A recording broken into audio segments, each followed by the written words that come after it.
On Iran, the Supreme Leader today said that U.S. attack could spark a regional war.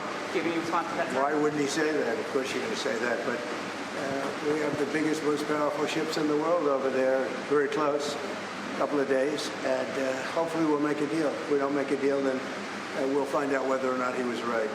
President Trump responding as Iran's Supreme Leader came out of his bunker and warned any U.S. strike on the region will spark an all-out regional war. It comes as the U.S. and Iran are reportedly preparing for talks in Turkey this week as the president hopes to strike a nuclear deal in the next few days. At least that's what he says. Hudson Institute senior fellow Rebeccah Heinrichs joins us now. Rebeccah, do you think the president's really focused on a nuclear deal with Iran, or is there something else happening? I don't think that a nuclear deal is in the offing. I don't think it's the president's number one priority at this point. Remember, Brian, we significantly degraded the Iranian nuclear program in Operation Midnight Hammer. And the only person in Iran who even has any authority over the nuclear program is the Ayatollah Khomeini. And he is not only mocking President Trump, but he's threatening the United States of America directly, saying that the United States needs to be, quote, held accountable. So, no, I don't think a nuclear deal is in the offing. I think President Trump is still getting all U.S. forces settled in the region. Of course, there's a massive amount of naval-powered air power already in the region, Brian.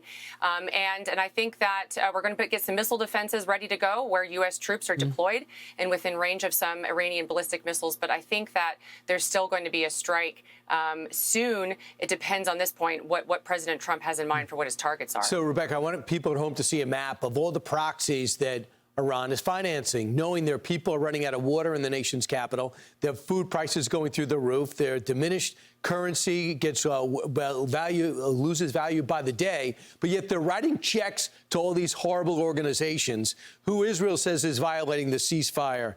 So there is a breaking point here where they're creating chaos in the Middle East. Their people are starving, rising up. They're slaughtering them in the streets. What is America's correct role here?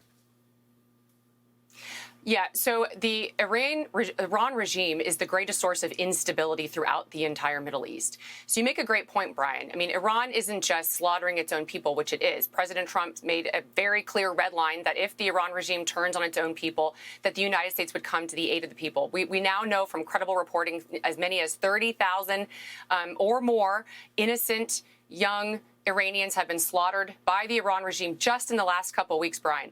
And then, rather than trying to solve that problem and regain stability, the regime is funding and fueling terrorist proxies throughout the Middle East, disrupting President Trump's peace plan with the Israelis. And of course, Americans have also been killed by proxies funded and by the Iran regime.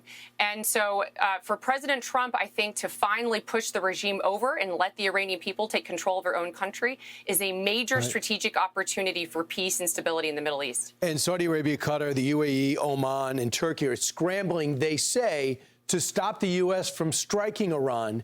But yet all those countries have had huge problems outside Turkey with Iran. What are we to believe? So all of those countries benefit from a severely weakened and degraded Iran, and of course, a removal of the Ayatollah from the Iran governance. And so all of those countries are really enemies of the Iran regime. They benefit from having a strong Israel, actually, in the Middle East to stabilize the area. So I think, Brian, sometimes those countries will publicly say they oppose it because they have domestic Muslim audiences that are tied to what happens in the region. Of course, they don't want to be seen as siding with the United States.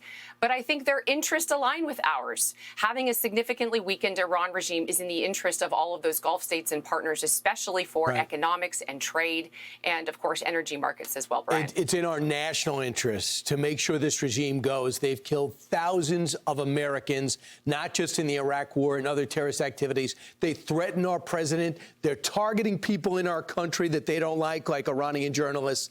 This has got to stop. It can't stand. The people of Iran can't stand their leadership, and they've never been more vulnerable. Rebeccah, I hope the president takes action. Thanks so much for joining us today. Thanks, Brian.